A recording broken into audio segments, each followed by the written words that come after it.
Welcome to the Lyme Dialogues. My name is Angela Knight. I'm a journalist, and in this podcast I'll be speaking to Lyme patients about their symptoms and how the disease has affected their lives. I hope that Lyme Dialogues will give Lyme sufferers a voice and help by sharing information with others around the world. My guest today is the former world champion archer, Mel Clarke, winner of a silver medal at the Paralympics in London and a bronze at the Beijing Olympics. But in 2003, whilst training with the able-bodied England team for the US Archery Championships in New York, she collapsed and nearly died of Lyme disease.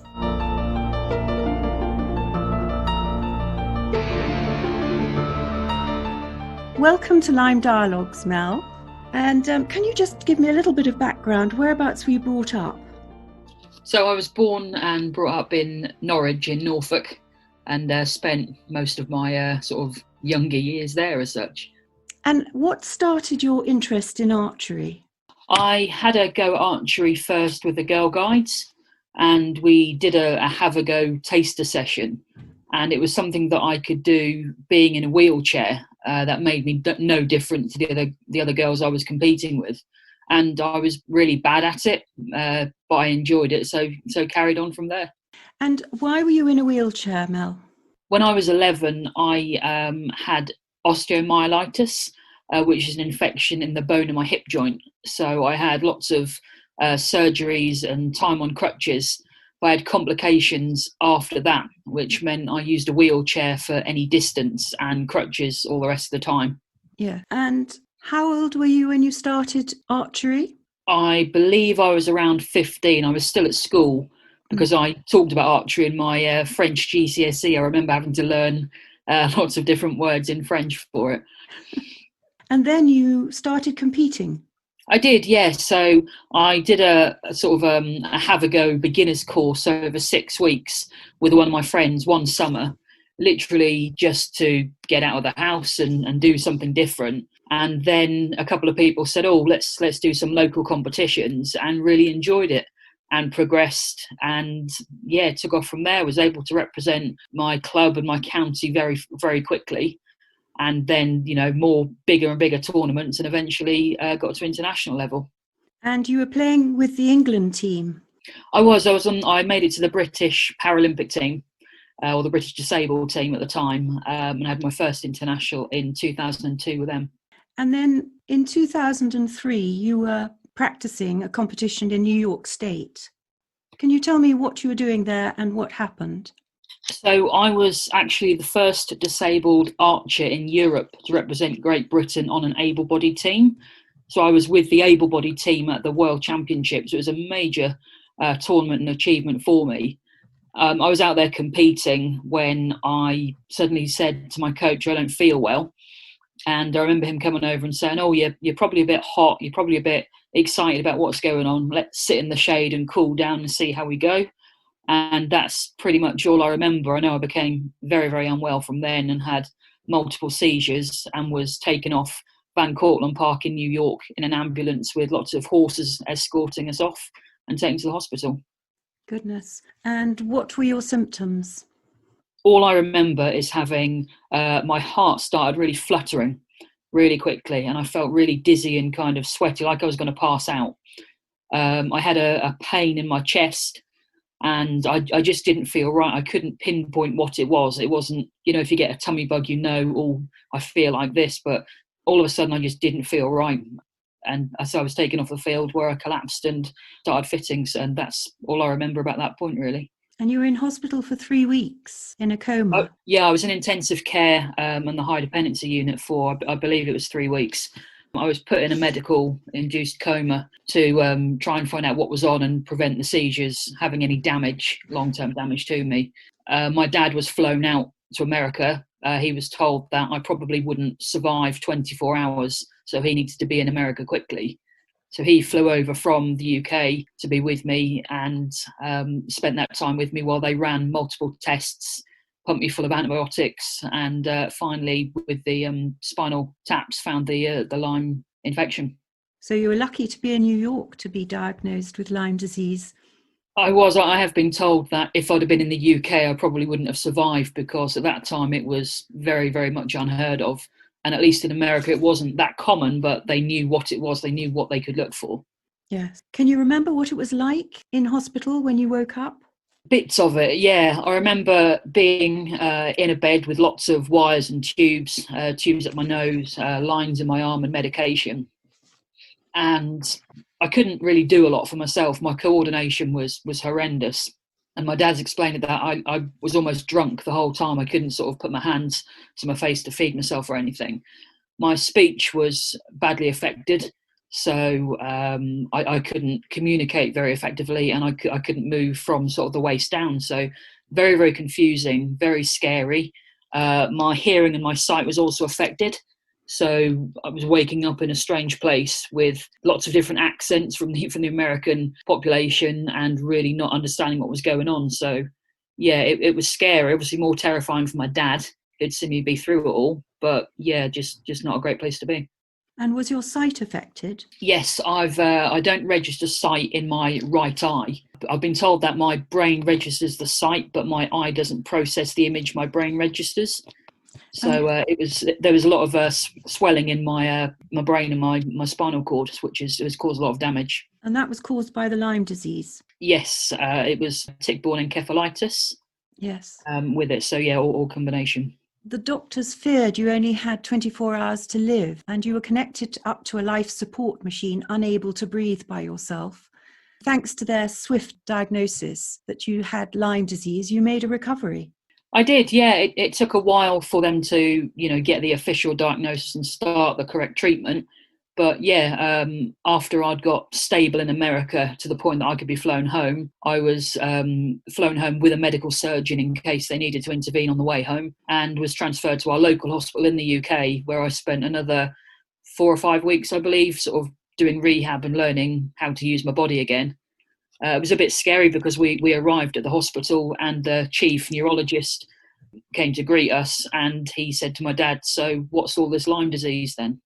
Which was a bit scary to come back to that after being, in the media because of my sporting profile, and obviously being treated for nearly a month with it. I didn't think it filled him with the most confidence. No. Can I just go back a bit? One question I wanted to ask you. It's when you were waking up in the hospital, you were shocked, you were on a ventilator, the doctors told you that you would never be able to fire another arrow. Your father then had to give you some devastating news. Yeah, I don't actually recall the conversation, if I'm honest with you. I don't remember a lot about being in New York, which is probably a good thing, really. But yeah, the Lyme disease had affected the use of my legs. So I'm actually paralysed from my waist down. So I can't walk or use my legs at all anymore. So coming from being on crutches all the time and a wheelchair any distance, I became full-time dependent on my chair. And my dad had to kind of let me know that was going on, really. I couldn't move my legs. I couldn't feel my legs at the time. So it wasn't, I'd say, a great shock. But in a strange way, I went from being in a lot of pain with my previous condition to actually having no pain. So it wasn't as horrendous as it sounds it could be. But again, it was, a new life to adapt to, and learning how to transfer my chair and wheel around and just get over everything and actually function as a human being with daily life. And was your right eye affected by the Lyme disease? It was, yes. That's where my visual impairment is. So again, that's another challenge with, learning to wheel down a corridor and not crash into it, and going through door spaces. And I failed on multiple occasions, but it's all, again, a learning process that I was determined to achieve. So how long did it take you to recover? I was in our UK hospital for about a month. And then my mum and dad effectively said, look, okay, let's go home. We're not really progressing as much here. I wasn't getting as much physio as possibly was promised. So I came home and we did a lot of external rehab, and some private people came in and helped out. And it probably took 4 or 5 months for me to get from to be capable of getting into my chair on my own and confident with, going out in my chair and that kind of thing to start with. And then probably a good year, I'd say, mentally to get my head around everything, which was another big issue. But again, lots of support from friends and family, and starting out from there. And then how long did it take before you could get back to competing? So within about 15 months after my Lyme's, my coach at the time noticed that I was getting frustrated because I wanted to compete, but everyone was saying my disabilities meant that I probably wouldn't be able to. So he said to me, I don't think you'll be any good, but I'll have a go and see what happens. And he gave me a bow and we sat in his kitchen and worked out things. People from America sent me equipment to borrow and try left-handed and right-handed. And it was about 15 months after the Lyme disease, I was actually shooting to some effect again. And then we worked and worked and worked, developed a technique that was safe for me with my vision and my disability. And pretty much 2 years after the day I was taken ill, I went to the Disabled World Championships, which was an amazing achievement. That was in Italy. So it was my first tournament, my first competition back after the Lymes. Yeah. I was flag bearer for the UK, and we paraded around, and I actually became world champion at that tournament. So it was a massive achievement and a push forward for me. Yes. And then you were also selected for the Paralympic team. Yeah, Beijing 2008 was the first time that the bow style I shoot was included in the Paralympics. So it was a big honour to be eligible for selection. And I qualified, and 2008 found myself on a plane going to Beijing for the biggest sporting event any disabled athlete can go to, which was phenomenal. Yes, fantastic. And you won a bronze medal. I did, yeah, very, very proud. There's an incredible photo of me with my mouth wide open cheering just as I've won. Won a bronze medal at Beijing, and that was it. It was, everything was perfect at that point. I'd done more than I ever thought I could, and from a sport that I had to go out for fun, it was great. How wonderful. Wonderful achievement. Well done. And then have you had any relapses? I had I think it was 2006, 2007, I was put on another course of doxycycline because I was displaying some symptoms that weren't adding up, and spoke to my GP, and he went, oh, it's fine, don't worry about it. And then went back a little bit later with actually, this has happened, I'm not convinced about this. And he looked into it and went, because of my history, it could be a relapse, we'll treat it and see. I was on antibiotics for a few weeks and nothing more came of it. So we don't really know. And are you still competing? I'm not. I actually retired about 16 months ago. I've got a little one now who's coming up 2 years old. So I carried on training. I competed in London. I trained for Rio. I carried on training for Tokyo, and then decided that life has taken a different path, and I'm very much enjoying the challenges that this new life is bringing. So your circumstances have changed. You're married. You've got a baby. Yeah. Life is pretty great, I should think. Life is better than I ever wished it could be. And, particularly at that point in 2003, waking up in hospital and not being able to move or talk and know what's going on. My dad has said on many occasions he didn't know what life was going to lead for me at that point, didn't know where it was going to go. And, like I said, I'm married, living with my husband and my daughter, and life's incredible. And the Lyme disease wasn't great at all, but it's given me opportunities that I probably wouldn't have had I not have caught it. Yeah. And have you met other people who've had Lyme? A few, yeah. There's a couple of people internationally who have come when I've been competing, and through translation have said, I've heard you've got Lyme, I want to meet you and talk to you. And again, different countries have got different ways of dealing with it and different ways of treating it and things like that from what I'm hearing. So I've met 2 or 3 people, not many in the UK. There's a couple of other archers who've had it recently who I've spoken to on messages and things like that. But luckily that seems to have been caught early enough that there's been very little long lasting effects of it. And how do you think you got Lyme disease, and where? We think I was bitten on my finger in Norfolk.